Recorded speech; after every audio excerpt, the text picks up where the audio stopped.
बघितलेलं आहे सोल्युशनचे इक्वेशन कसे काढायचे. तसेच आज हे दोन इक्वेशन आपण समजून घेऊया त्यांचं सोल्युशन कसं काढायचं. ठीक आहे. तर पहिले इक्वेशन काय करायचं याच्यात सांगा. -4 आहे, -4 ला इकडे नेतो. ओके बोलत चला. 9x = 6x + 29 + समजला नंबर समजतंय 4. सांगा किती झाले. 9x = 6x + 29 + 4 33. ओके आता काय करू. 6x ला इकडे आणू. 9x काय होईल मायनस हे प्लस आहे म्हणून -6x = 30. 9 मधून 6 गेले 3x = 30. आता मला सांगा 3 आणि x मध्ये काय रिलेशन आहे. कोणतं साइन आहे मल्टिप्लिकेशन. तर याला इकडे आणल्यावर काय करायचं. Okay x = 33/3. So x = 3 म्हणजे 11. So solution of this equation is 11. त्याचं सोल्युशन काय झालं समजलं हे कन्वर्जन. आता हे बघू 2/3 + 5a = 4. आता 2/3 कशामध्ये प्लस मध्ये त्याला तिकडे नेतो.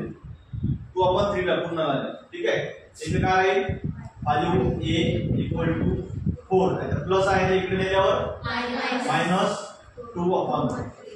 हे समजलं.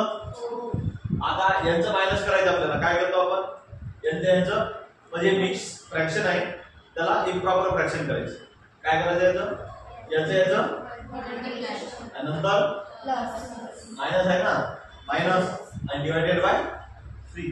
जसं आपण असं असलं की आपण कोण असं असलं त्याला काय करतो 4 × 2 + 3/4. ठीक आहे असं करतो की नाही. 8 + 3 11/4 आहे की नाही. तसंच याचं काय होईल मग 4 - 3 4 - 2/3 3 4 12 12 - 2/3 होईल. बरोबर आहे की नाही.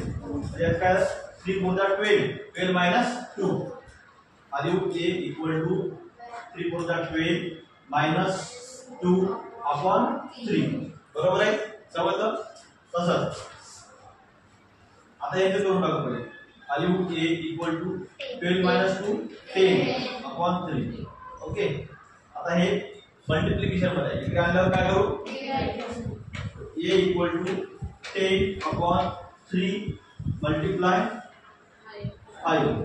ओके डिव्हिजन मध्ये लिहिलं मी इकडे. a = 10/50. याचा शॉर्ट फॉर्म कसं होईल 5 2 10 आणि 5 3 15. Solution of this equation is 2/3. समजले दोन. चला राईट पास.